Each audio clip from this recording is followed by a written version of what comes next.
There is a weed growing across tropical Asia that increases collagen production by nearly 78%, more than any serum, more than any supplement, and more than any injectable on the market.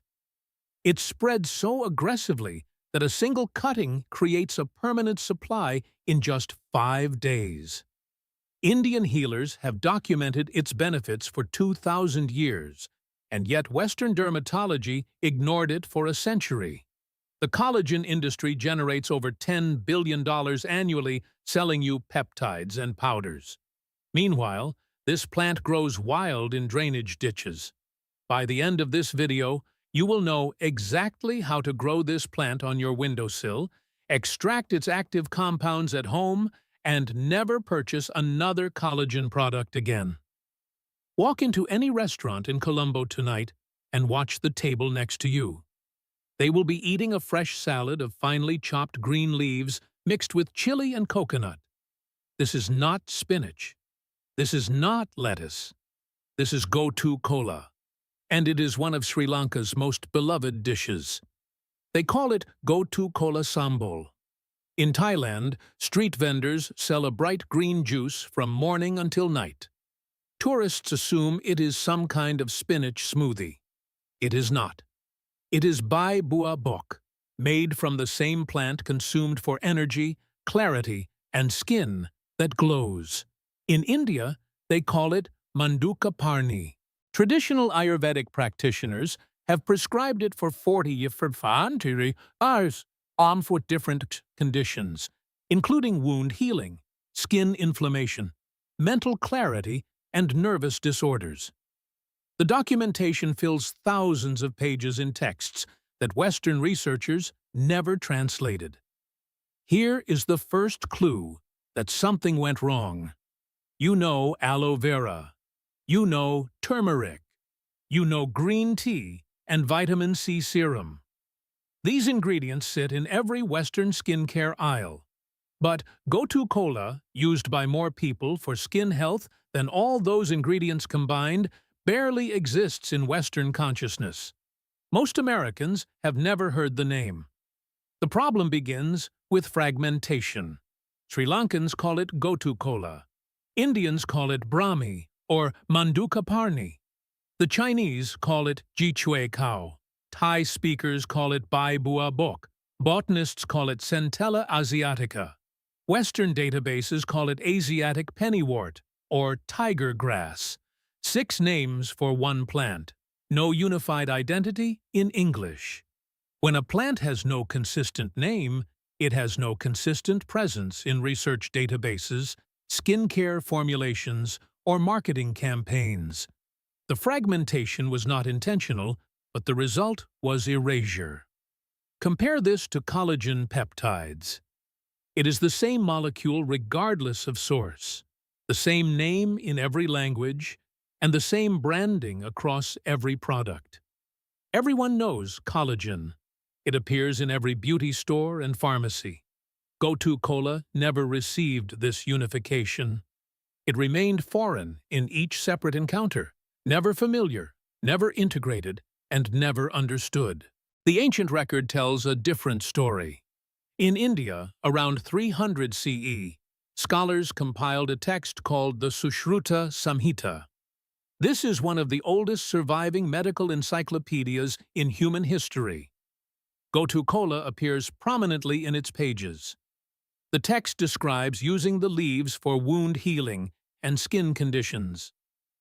1,700 years ago, Indian physicians understood this plant's value.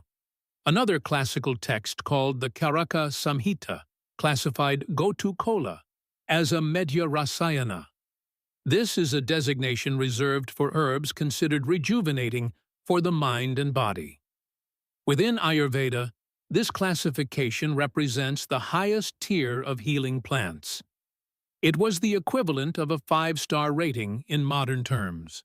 In China, the plant earned legendary status.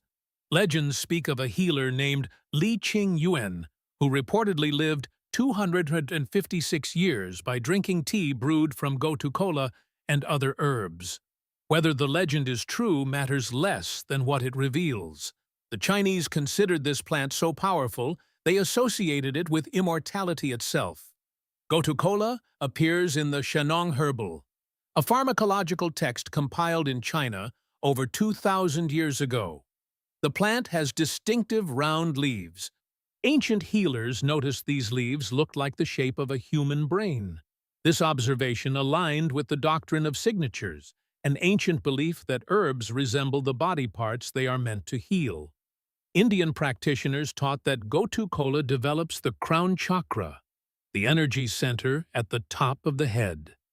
They believed it balanced the right and left hemispheres of the brain. In India, the plant earned another name, tiger grass. The reason is remarkable. Wounded Bengal tigers were observed rolling themselves in patches of Gotu Kola to heal their wounds. Villagers noticed injured tigers seeking out these specific plants. The tigers knew something that Western science would take centuries to confirm. France officially recognized Gotu Kola as a medicinal drug in the 1880s. French colonial physicians in Madagascar documented its wound-healing properties. They incorporated it into the French pharmacopoeia. For a brief moment, the West acknowledged what Asia had known for millennia. Then, silence. The 20th century arrived with its pharmaceutical revolution. Patentable molecules became the currency of medicine. A plant that grew wild in ditches could not compete with laboratory compounds that generated licensing fees. But here is what matters most for understanding this plant. Gotu Kola spreads with a ferocity that borders on aggression. A single plant produces long horizontal stems called stolons that extend up to 250 centimeters. These stolons root at every node where they touch soil. Within weeks, a single cutting becomes a carpet of new plants. Take a healthy 4 to 6 inch segment of a runner. Cut just below a leaf node. Place it in moist soil or even a glass of water. Roots develop within 10 to 14 days, sometimes faster. The plant does not wait for permission. It simply grows. Gardeners in tropical climates often consider Gotu Kola a weed. It spreads into lawns, around foundations, and through flower beds. They pull it out by the handful. Meanwhile, consumers in those same countries pay premium prices for collagen supplements shipped from factories across oceans. Now, let us examine what modern science has finally confirmed. In 1999, researchers published findings in a study that would change everything. They tested Asiaticoside, the primary active compound in Gotu Kola, on wound healing in guinea pigs. Topical application of a 0.2% solution produced a 56% increase in hydroxyproline.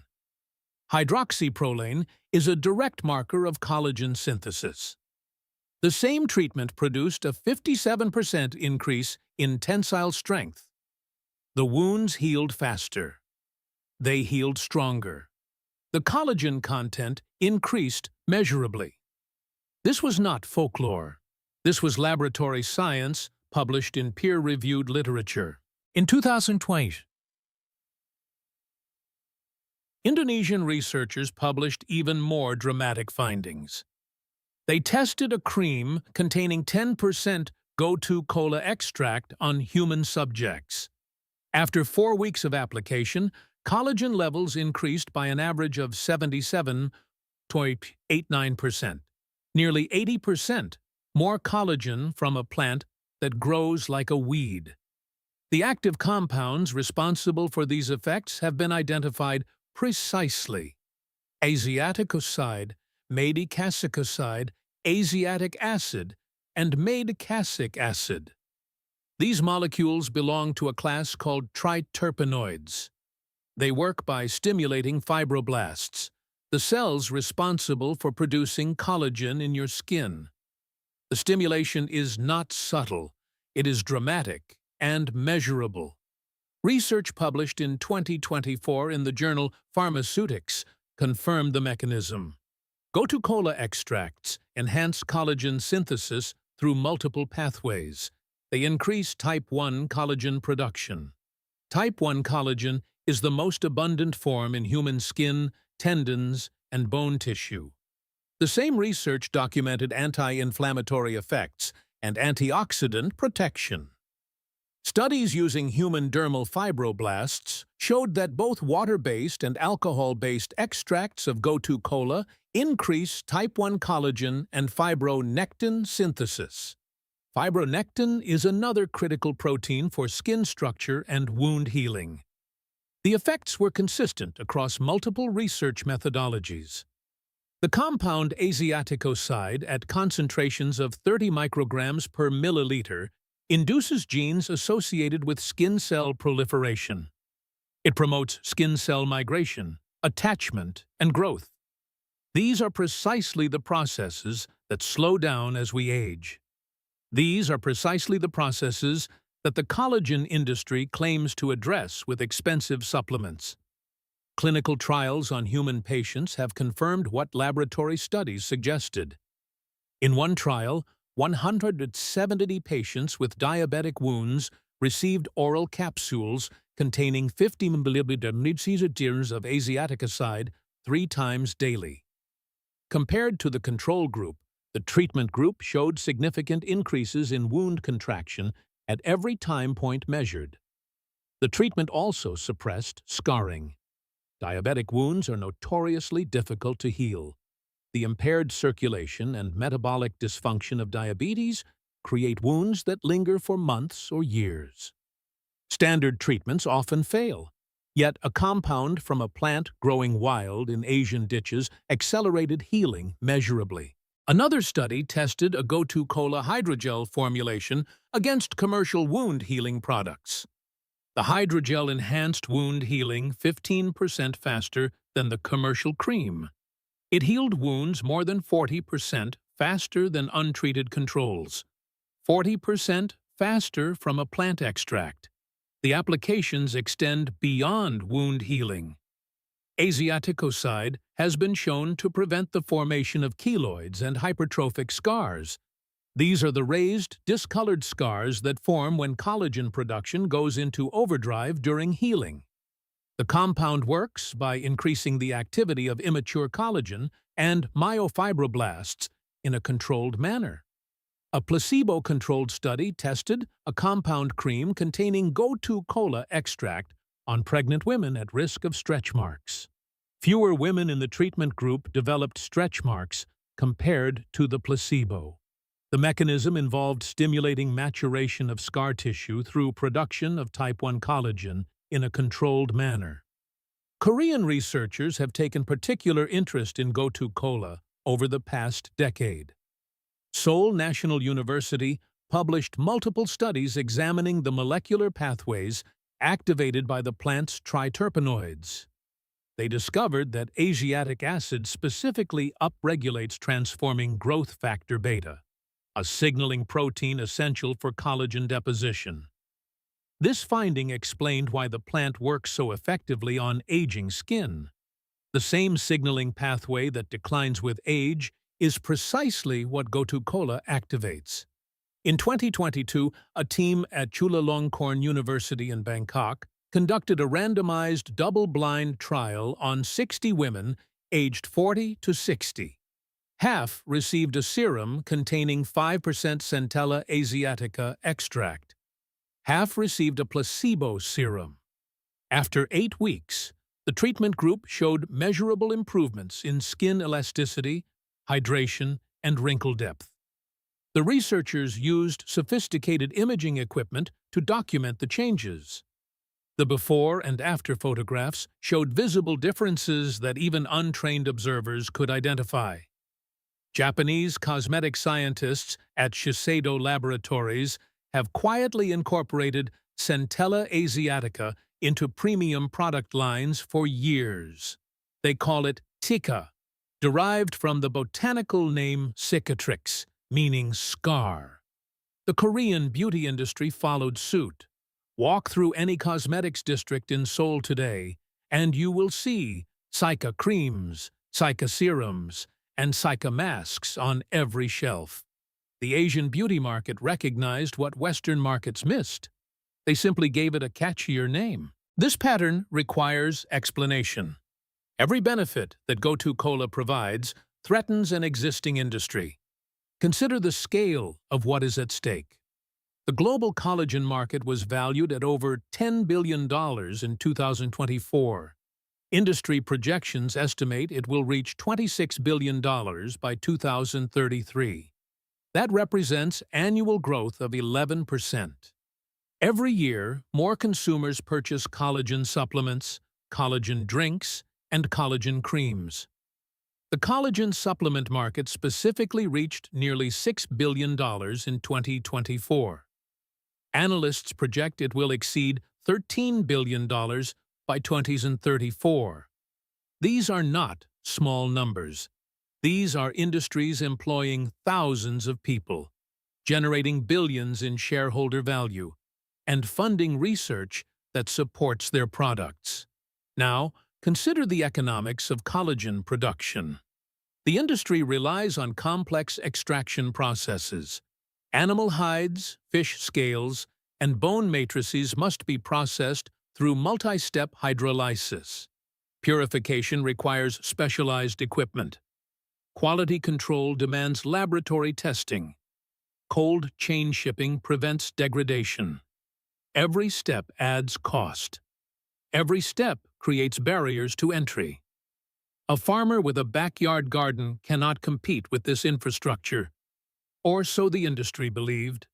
Gotu Kola breaks this model. The plant requires no processing for topical use. Fresh leaves can be crushed and applied directly to the skin. Dried leaves can be steeped as tea.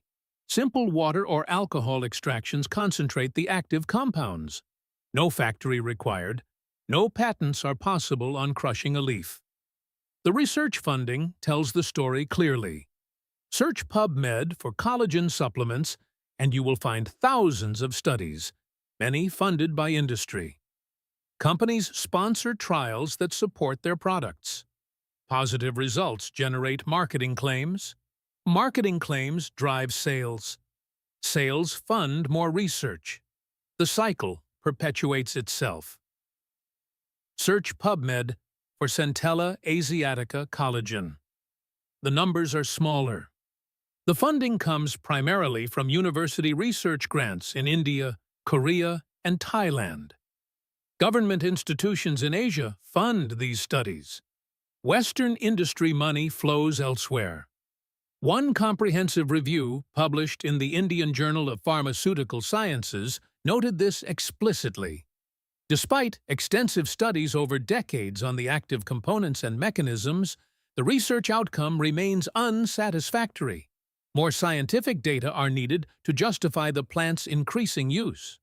The researchers called for more funding, but the funding did not arrive. The naming fragmentation compounds the problem. A researcher studying Centella Asiatica might never discover studies published under Mandukaparni. A database search for Gotu Kola can miss papers indexed under Brahmi. A scientist investigating tiger grass may remain unaware of Jishui cow research. The knowledge exists in fragments that never connect. The regulatory structure amplifies these barriers. Collagen supplements face scrutiny around health claims, and compliance costs for labeling requirements vary by region. Large corporations can afford regulatory navigation. They employ legal teams and compliance officers. Small-scale growers cannot. The complexity favors industrial players who prefer patentable inputs over plants that spread without permission. Consider the business model of the supplement industry. Companies sell monthly supplies. Consumers purchase repeatedly. Quarterly earnings depend on repeat transactions. Shareholder value increases with customer retention. The entire financial structure depends on ongoing consumption. Repeat purchases drive profit. Gotu Kola threatens that model fundamentally. Plant it once and harvest indefinitely. A single cutting in a window box provides leaves for months. Those leaves can be propagated into more plants. Those plants can be shared with neighbors. Within a year, an entire community could be growing their own supply. No repeat purchases, no shipping costs, no corporate intermediaries. This is a direct disruption. The collagen industry faces additional supply chain vulnerabilities. Raw materials come from animal sources, bovine hides from cattle operations, marine collagen from fish processing waste, and porcine sources from pig farming. Each source faces potential disruption. Disease outbreaks affect cattle. Overfishing depletes marine stocks. Religious and ethical concerns limit porcine acceptance.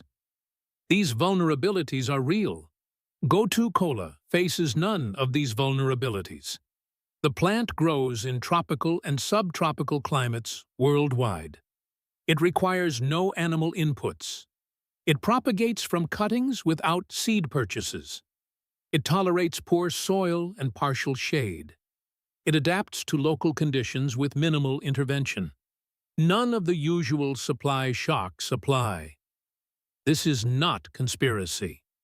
This is economics. Companies invest in research that supports their products. They do not invest in research that makes their products unnecessary. Universities pursue grants from available funders. The funders favor patentable interventions. A self-spreading plant cannot be patented. A simple leaf extract cannot be protected.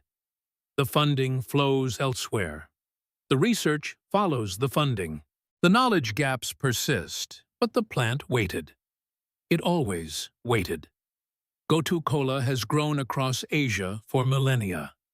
It survived empires rising and falling. It survived colonial extraction. It survived industrialization. It survived being ignored by the most powerful cosmetics and supplement industries in history. And it is still there, still growing, still producing the same triterpenoids that increase collagen by 78%. It is patient and resilient. You can grow it yourself. Gotu Kola thrives in USDA growing zones 7 through 11. This covers the southern United States, coastal California, and equivalent climates in southern Europe and Australia. The plant tolerates a range of conditions once established. Grow it where the climate allows. Start with cuttings rather than seeds. Seeds require patience. Germination takes 30 to 90 days under standard conditions. Some seeds require 12 weeks or longer. Cuttings root in 10 to 14 days, sometimes faster. Use cuttings for speed. Find a healthy plant at a nursery or herb supplier. Snip a 4 to 6 inch segment of a runner, cutting just below a leaf node. Remove the lower leaves. You can dip the cut end in rooting hormone, but the plant often roots without it. Place the cutting 1 inch deep in moist potting soil. Space multiple cuttings about 6 inches apart. Water consistently. This is the critical requirement. Gotu Kola does not tolerate dry conditions. Keep the soil evenly moist. Daily watering may be necessary for potted plants. The plant can actually grow directly in shallow water or boggy areas. If you have a pond or water feature, Gotu Kola will thrive at the margins. Keep moisture steady. The ideal soil pH is slightly acidic to neutral, falling between 5.5 and 7. While Gotu Kola tolerates full sun, it performs best in partial shade. Think of where it grows naturally: forest edges, stream banks, dappled light beneath tree canopy. Recreate these conditions and the plant rewards you. Ideal placement is dappled shade. Once established, Gotu Kola spreads rapidly. Those horizontal stolons extend outward, rooting at every node. A single plant becomes a patch. A patch becomes a carpet. you will find yourself giving away cuttings to friends and neighbors. The plant has no interest in staying contained. It spreads easily. Harvesting begins once the plant is well established, typically 3 to 6 months after planting. The leaves are ready when mature, green, and approximately 1 to 2 inches in diameter. Use clean scissors to snip individual leaves or small clusters. Avoid overharvesting. Take no more than 1/3 of the foliage at a time. Allow the plant to regenerate between harvests. With proper management, a single container can provide continuous harvests for years. Use the leaves fresh in salads. The flavor is mild and slightly bitter with herbaceous notes. Add them to smoothies, blend them into vegetable juices, or steep dried leaves as tea. The traditional preparations remain effective because they work. For topical use, crush fresh leaves into a paste. Apply directly to skin as a mask. Leave for 15 to 20 minutes before rinsing. The active compounds penetrate the skin directly. No extraction required. No processing needed. For a more concentrated preparation, create a simple tincture. Fill a jar with fresh leaves. Cover with vodka or another high-proof alcohol. Seal and store in a dark place for 4 to 6 weeks. Strain out the plant material. The resulting liquid contains concentrated triterpenoids. Apply topically or add small amounts to creams and lotions. The leaves also store well when dried. Spread fresh leaves on screens in a warm, dry location away from direct sunlight. Allow to dry completely over several days. Store in airtight containers away from light. Dried leaves retain potency for a year or longer. You can also create an infusion oil for daily skin care. Take dried Gotu Kola leaves and place them in a clean glass jar. Cover with a carrier oil such as jojoba, sweet almond, or coconut oil.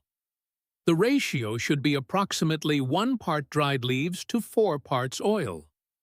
Seal the jar and place it in a sunny window for 2 to 3 weeks. Shake gently every few days. After the infusion period, strain through cheesecloth and store in a dark glass bottle.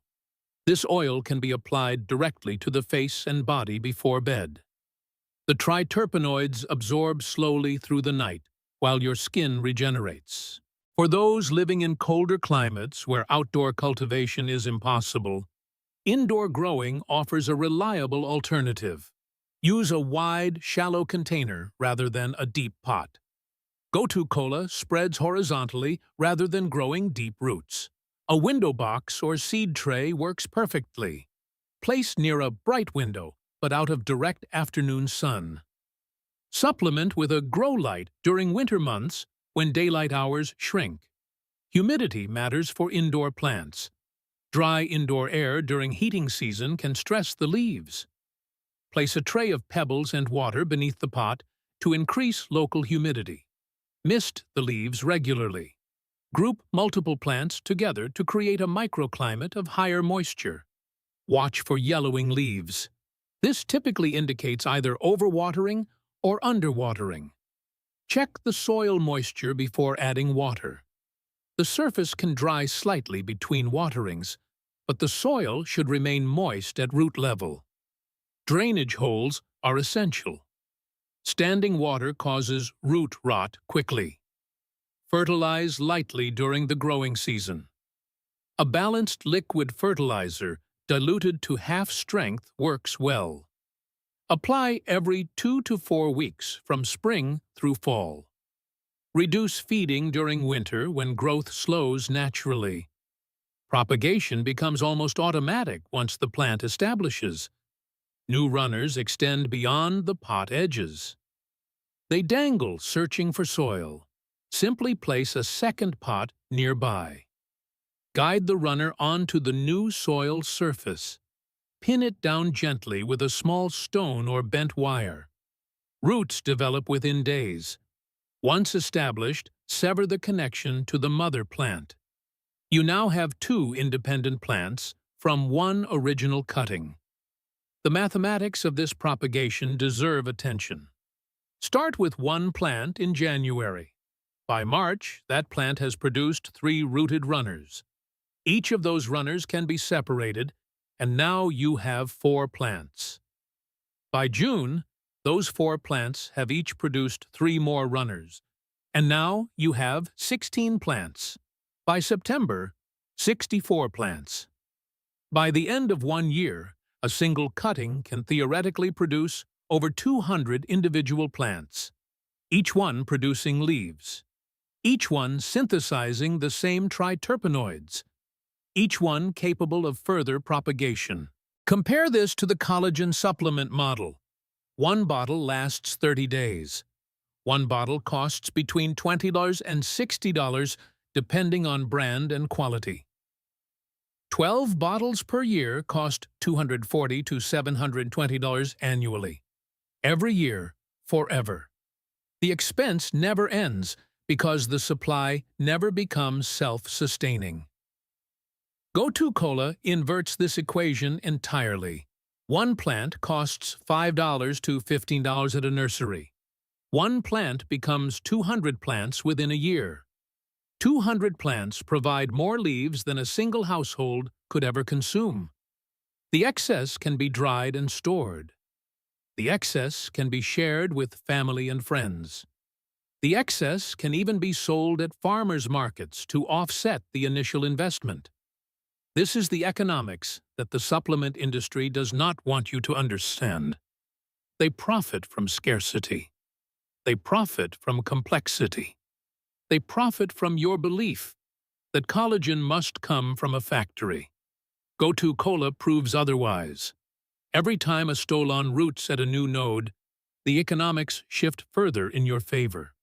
This is what resilience looks like. Not serum shipped from laboratories across continents, not supplements manufactured in industrial facilities. Resilience is a plant that returns every season without asking. A plant that heals your skin, builds your collagen, and propagates itself while you sleep. The question was never, why did Asia hide this plant? Asia hid nothing. Sri Lankan families eat Gotu Kola sambal at every gathering.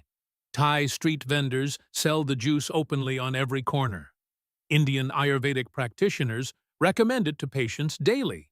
Chinese medicine shops stock dried leaves on open shelves. The knowledge was always there, always public, always available.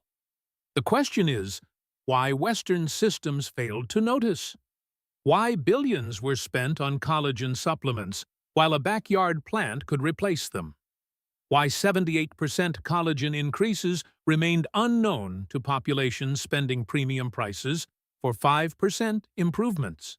The answer is not conspiracy. The answer is structural. Economic systems see what benefits economic systems. Research follows funding. Funding follows patents. Patents require control. Gotu Kola cannot be controlled. It self-propagates. It spreads through stolons. It roots at every node. It becomes wild. It becomes free.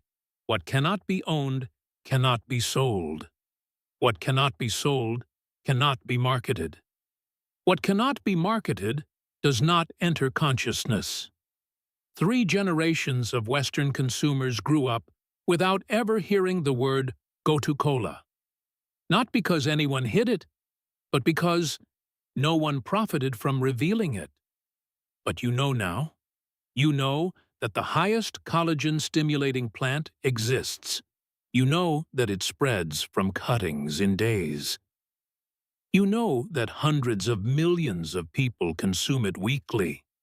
You know that modern research validates ancient applications. You know that you can grow it in most climates with minimal effort. You know that one cutting creates permanent collagen infrastructure. The supplement companies will not tell you. The skincare industry will not tell you.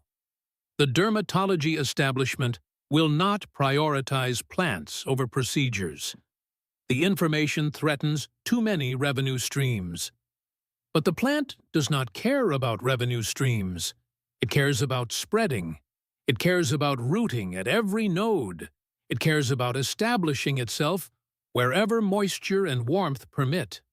For 2,000 years, Gotu Kola has pursued this single agenda. It will continue for 2,000 more. The wounded tigers knew. They sought out this plant instinctively. They rolled in its leaves to heal their wounds. They trusted what their bodies told them. Perhaps it is time we did the same. If this story changed the way you look at the weeds in your garden, please subscribe and like the channel. We are excavating the history they tried to bury. Plant the future. The next treasure will be revealed soon.